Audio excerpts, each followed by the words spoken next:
Serunai ialah alat muzik tiup tradisional Melayu yang dipercayai berasal dari alat muzik syenai di India Utara dan telah masuk ke Malaysia melalui Sumatera. Serunai ini biasa dimainkan oleh masyarakat tempatan sebagai persembahan tradisional seperti wayang kulit, dikir barat dan menora, terutamanya di daerah pantai timur.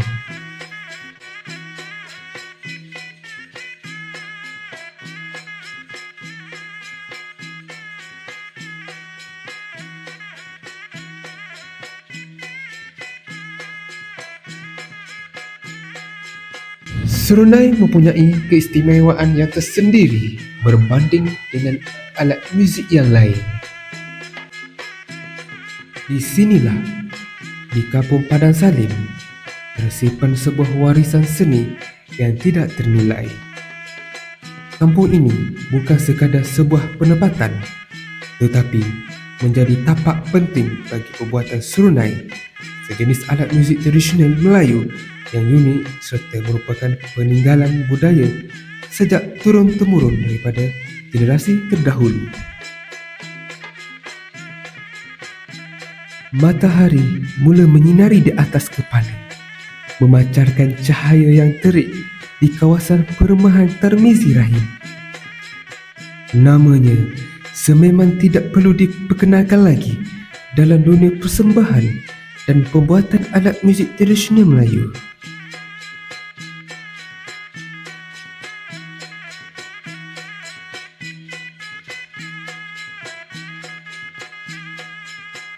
Saya minat untuk ceburi bidang perbuatan serunai ni dari umur belasan tahun lah, tak silap saya belasan tahun. Masa tu saya kenal seorang pembuatan serunai.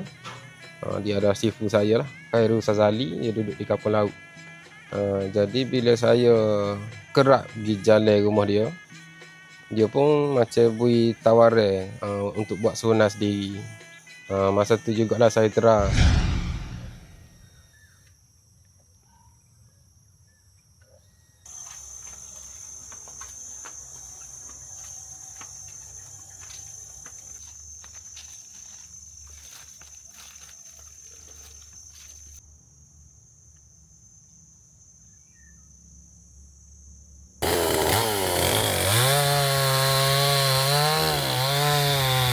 Minatnya terhadap bidang ini muncul ketika beliau belasan tahun kerana sering ke rumah tok gurunya Khairul Sazali untuk belajar membuat serunai. Seiring usia Tarmizi Rahim yang semakin meningkat dewasa, tarikannya terhadap pembuatan serunai mula mengenali secara tidak langsung. Pada pertama kali Tarmizi Rahim mencuburi bidang ini, ia tidaklah mudah baginya untuk mencari kayu daripada pokok yang bersesuaian. Kayu merupakan bahan utama dalam penghasilan serunai yang berkualiti kerana kebiasaannya diperbuat daripada kayu lembu yang asalnya daripada pokok yang telah mati di belakang rumah. Jenis kayu digunakan dalam proses pembuatan serunai ialah kayu merbau, kayu hasana, nangka dan renggas, bergantung kepada permintaan pelanggan.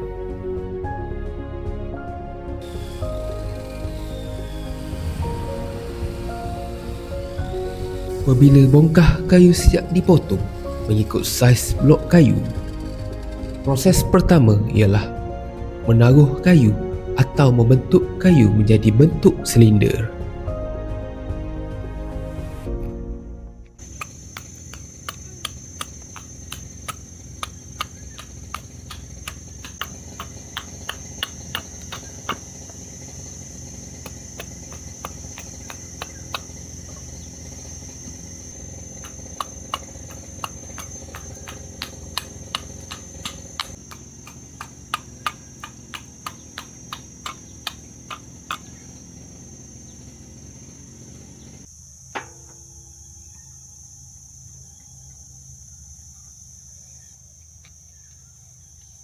Selepas membentuk kayu menjadi bentuk silinder, blok kayu tersebut akan diletakkan di tengah mesin pelarik.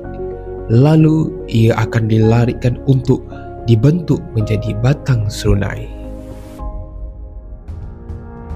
Menurut Tarmizi Rahim, proses melarik mestilah dilakukan secara teliti supaya bentuknya tidak berubah mengikut kesesuaian saiz.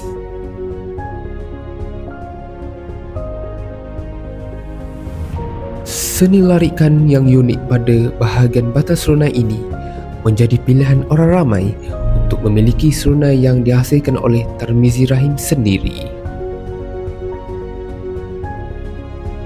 Bentuk dan berata pada batang serunai juga amat dititik beratkan oleh Tarmizi Rahim untuk memastikan batang serunai ini tahan lasak apabila ia dimainkan. Proses terusnya menubuk lubang bawah pada batang serunai bagi mencantumkan kepada dua bahagian, iaitu kecopong dan nali.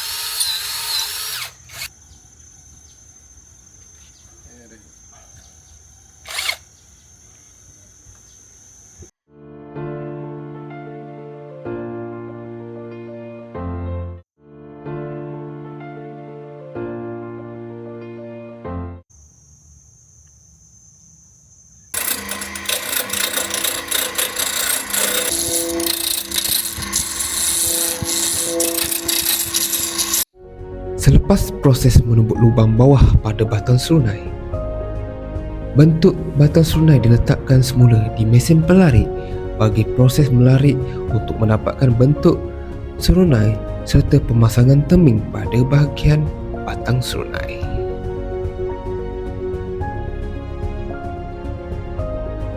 Bagi Tarmizi Rahim, berhasilan setiap serunai yang dihasilkan mengambil masa 2 hari untuk disiapkan bagi serunai kosong tanpa ukiran. Bagi berhasilan serunai yang mempunyai corak ukiran, yang dihasilkan mengambil masa 2 minggu kerana proses ukiran mengambil masa yang lama untuk disiapkan. Bagi harganya pula, bermula RM400 untuk sebatang serunai kosong, manakala serunai yang mempunyai corak ukiran serta dicat RM700 bergantung kepada permintaan pelanggan.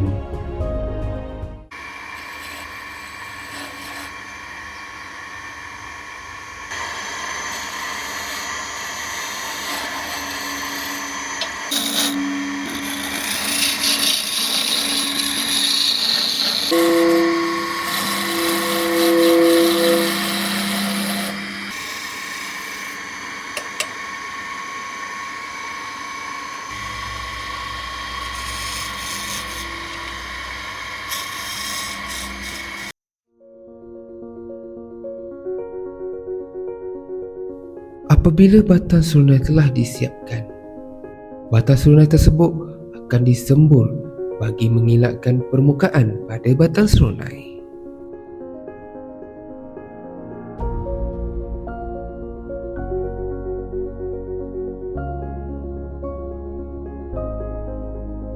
Sebelum proses menubuk lubang petik pada batang serunai, ia memerlukan ukuran terlebih dahulu supaya jarak lubang tersebut selari.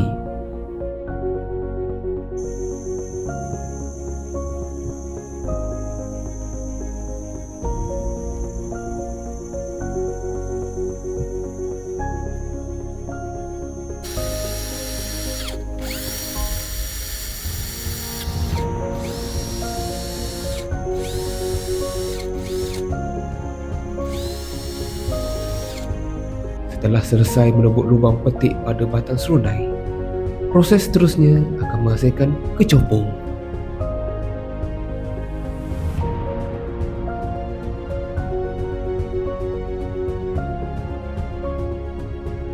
Proses kecopon pula sama seperti proses membuat batang serunai, iaitu melarik ratakan permukaan pada setiap bahagian, termasuk pemasangan teming pada bahagian kecopong.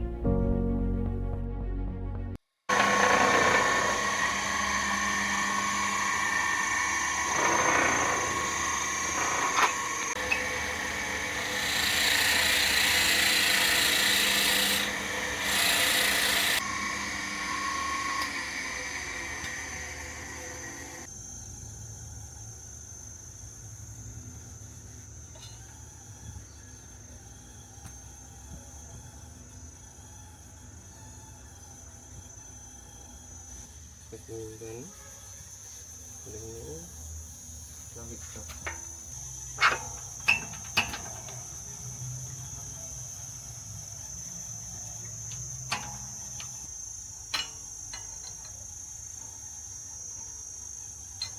Pemasangan teming pula perlu dilarikkan juga untuk mendapatkan saiz yang sama pada kepala kecopong agar ia padan untuk dicantumkan kepada batang serunai dan tapak kecopong.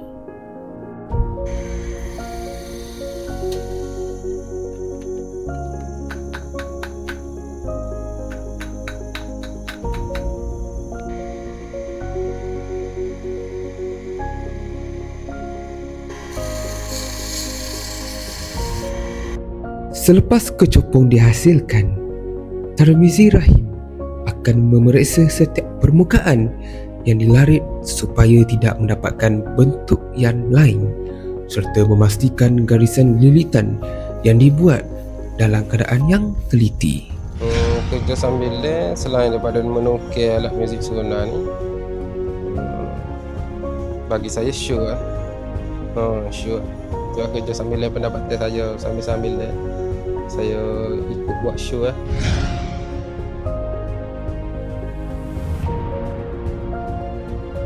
Selain pekerjaannya sebagai pembuat serunai, Tarmizi Rahim juga melakukan pekerjaan sambilan yang lain untuk menjana pendapatannya. Pada hujung minggu, Tarmizi Rahim akan membuat persembahan di mana-mana sahaja sekiranya orang lain memerlukan perkhidmatan beliau.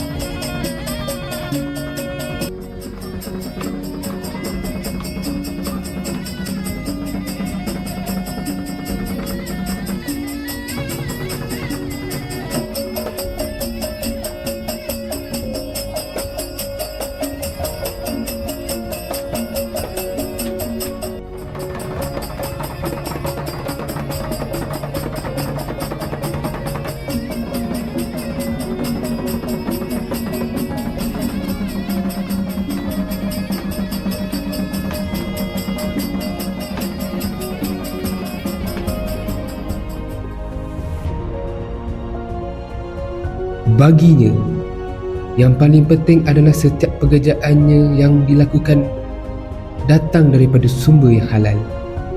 Walaupun bayaran membuat persembahan tidaklah sebesar hasil daripada membuat serunai, Tarmizi Rahim tetap melakukannya dengan penuh keikhlasan. Baginya, kerja ini bukan sekadar mencari rezeki, tetapi juga untuk berbakti kepada keluarganya.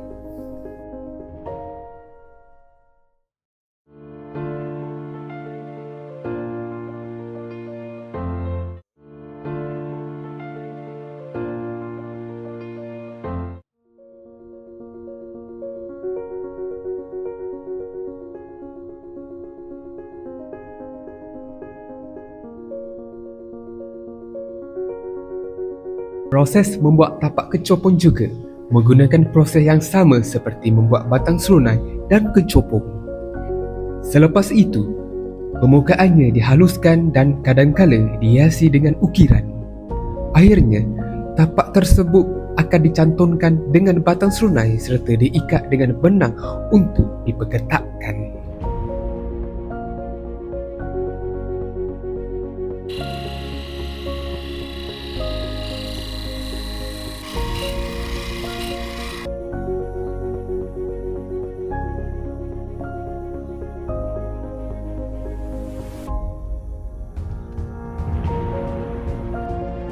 Di sebalik keindahan bunyi serunai yang mendayu, tersembunyi cabaran besar yang hanya difahami oleh beliau yang benar-benar menguasainya. Lebih mencabar lagi, setiap serunai mempunyai keunikannya tersendiri apabila dihasilkan.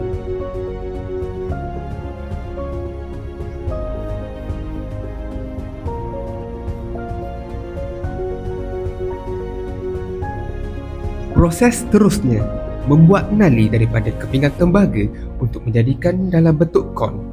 Kepingan tembaga akan digulung terlebih dahulu untuk mendapatkan bentuk. Setelah digulung kepingan tembaga menjadi kon, nali tersebut akan dipaterikan supaya bentuk kon tidak berubah. Akhirnya, nali itu akan dikilatkan dengan menggunakan getah pasir serta dipasangkan di kepala serunai.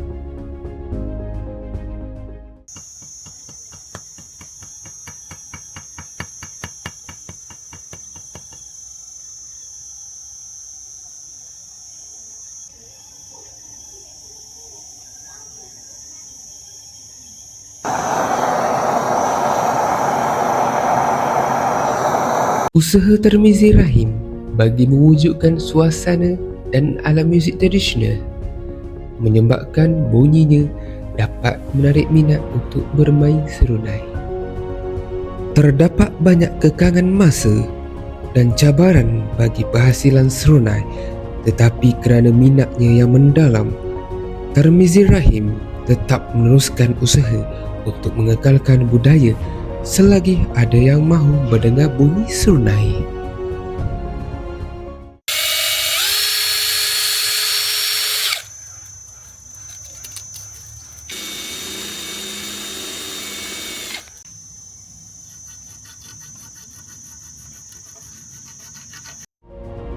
Proses yang paling penting dalam pembuatan serunai adalah mencari bunyi diingini, kerana alat muzik serunai sering dimainkan dalam persembahan wayang kulit adalah berbeza dari segi bunyinya berbanding persembahan silat.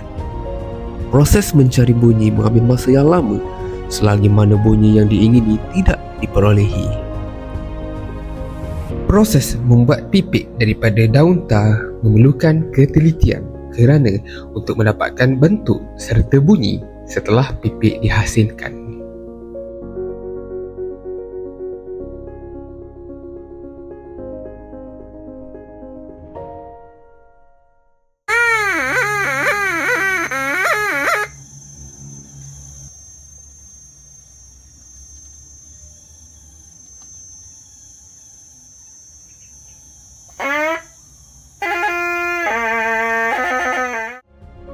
Serunai terdiri daripada 3 bahagian utama. Pertama, kepala serunai atau kecopong yang berfungsi sebagai pembesar suara. Kedua, batang serunai yang mempunyai lubang petik untuk menghasilkan alunan dan gubahan bunyi. Dan ketiga, nali diperbuat daripada kepingan tembaga atau besi yang menentukan berat serta ringan tiupan serunai. Biasanya, kecopong dan bahagian batang yang bersambung pada nali diukir indah, menambahkan lagi nilai estetika serunai. Harapan saya untuk generasi muda akan datang ni, kalau boleh maksud seni kita ni tidak lumpuh lah. Macam contoh perbuatan serunai, permainan alat muzik tradisional Kelantan, semua benda ni semua kalau boleh tak terputus di masa depan. Tapi saya pun percaya benda ni ada di kalangan orang muda ada yang minat tapi tak ramai. Bagi Tarmizi Rahim, menghidupkan kembali budaya alat muzik tradisional bukanlah tugas mudah pada zaman ini. Ia memerlukan kesabaran, usaha dan semangat yang tidak pernah luntur. Beliau hanya berharap alat muzik serunai ini akan terus diwarisi oleh generasi akan datang agar ia tidak hilang di telan arus kemodenan.